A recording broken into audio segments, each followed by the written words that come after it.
Hello and welcome to Business Insider with Mario Toneguzzi on YYC Business. Joining me today is Rebecca Oates, who is AVP of Advanced Analytics for Equifax Canada. Thanks for joining us today, Rebecca. Hi there, Mario. All right, so let me just ask about some of your recent research that you undertook. And it showed a growing concern for an uneven K-shaped recovery in Canada. Can you talk a little bit about that? First of all, can you explain what a K-shaped recovery is and why is there concern? Yeah, sure, absolutely. So the idea behind a K-shaped recovery is really where there's been a period of economic change or recession.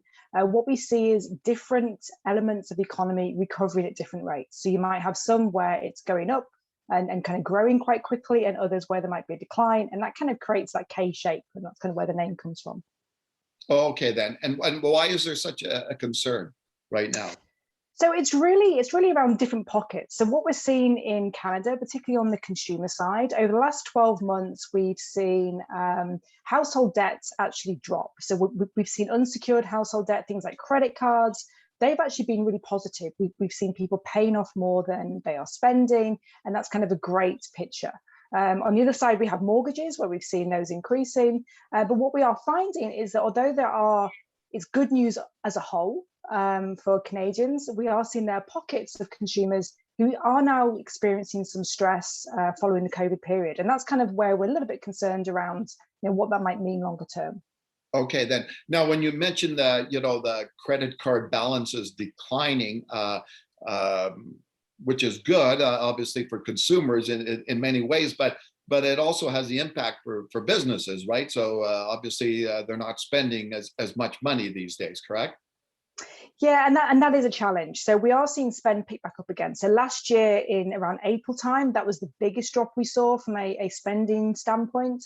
We are seeing that start to pick back up again, which is some of the good news for some of the businesses and retailers. But as you say, there are going to be challenges on the business side, because there are some industries where we're seeing some recovery and some industries where they're really struggling. Okay, and are we seeing then sort of a return? Maybe not to normal levels, but at least a return to spending by consumers now that we've entered into first quarter of 2021 and moving along. So I mean, the spending is definitely picking back up again. I mean, the real challenge is going to be how sustainable that is, and again, kind of when we're going to see that widespread. So that as I mentioned, there are certain industries like restaurants and hospitality and tourism, where as of yet, they're still waiting to see some of that recovery come through. And if we look at some other geographies like the UK or Australia, they're seeing mixed confidence in that return. So some consumers are going back out and spending. Some of them are still a little bit reluctant to kind of go out and mix in the same way they were prior to COVID. Okay, so do you expect just the consumer spending levels as we move along into 2021 and as more vaccinations take place throughout the country, those consumer spending levels and the easing of restrictions obviously will lead to more spending? Yeah, I certainly would expect so. Again, it's going to be that balance between how consumers feel and how confident they feel in returning back to some level of normality. We know there are changes in spending patterns, so people spending on different things, and that's creating challenges for some businesses.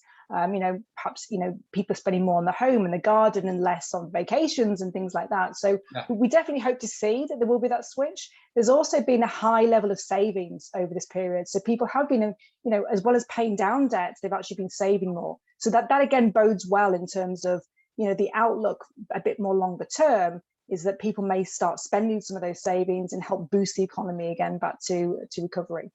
Okay, super. Anything else, Rebecca, from your research that you thought was important to note? So I think one of the things I would just comment on, there is a lot of talk about inflation right now, and that obviously leads to questions about interest rates. So that's always the one that we always kind of guide people on, which is, make sure your credit commitments, you can afford to make those payments if interest rates go up, because the chances are some point in the next 12 to 18 months they will do. So that would be just the one thing to keep an eye on. Okay, super. Well, thanks for joining us today, Rebecca. No worries. Thank you for having me. All right, super. That was Rebecca Oates, who is AVP of Advanced Analytics for Equifax Canada. This has been Business Insider with Mario Toneguzzi on YYC Business. Thanks for joining us today.